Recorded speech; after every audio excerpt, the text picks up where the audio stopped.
All right, guys. So in this section, this topic, we're going to be talking about the toasts and speeches. Okay, we're going to be talking about the toasts and speeches. Okay, so the toasts.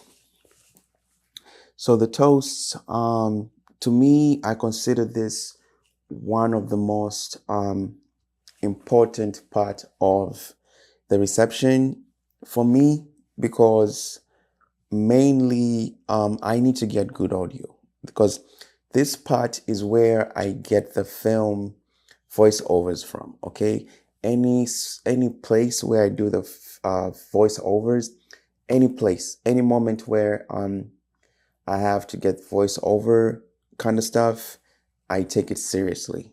I take the audio seriously. So like the vow letter reading in the morning, well, not in the morning, during the bride prep, I take that serious.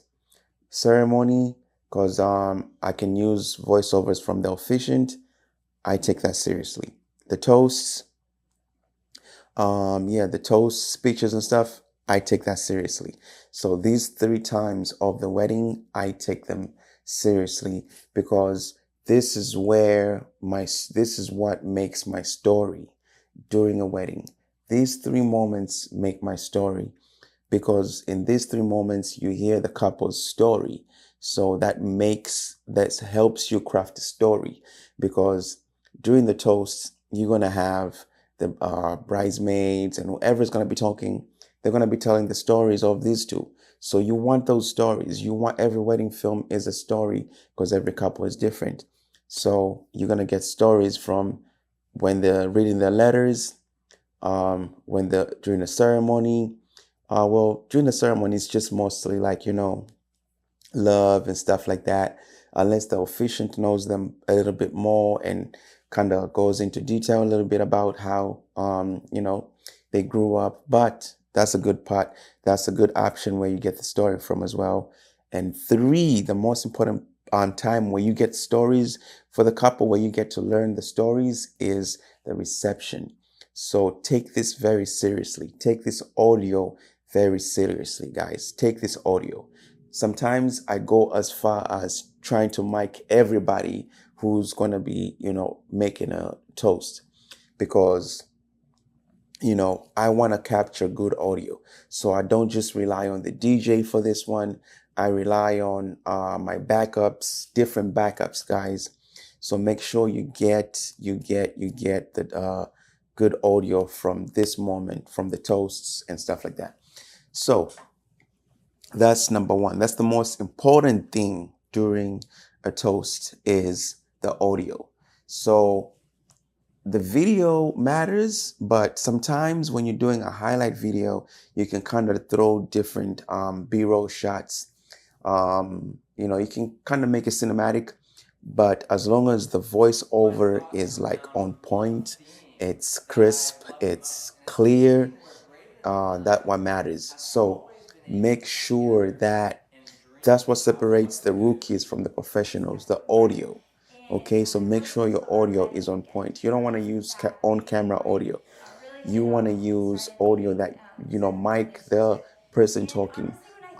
In addition to that, get audio from the DJ because he'll give them their mics. He'll give the people the mic.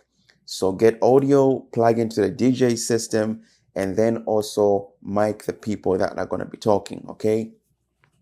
So that's how I do it. And sometimes you can also try and put the mic, but that works mostly only if the mic is stationary. So if it's a stationary mic, then that will work. But usually I plug into the DJ system and I try and mic the person talking as well. Okay, guys. So yeah, so get good audio and I'll show you how to edit that audio in the next module. So get good audio. That's the first thing. Get good audio. As far as my recommendations for what kind of audio you need, you can go back to, I think it was module 1 where I talk about the equipment. Yeah, module 1, I talk about the equipment that I recommend for these different, for the toast and stuff like that. So go to that module. Here, we're just going to talk about how to film it. So we've talked about you need good audio.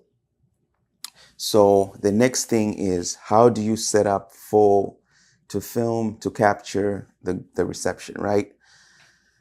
So how do you set up your lighting? How do you set up your cameras? So what I do is, you can go behind the scenes. You can go down this section and watch behind the scenes as I maneuver and set up filming this part of the wedding. But what I do is I have a close-up of the person talking, and then I have a two shot of the bride and groom looking at that person.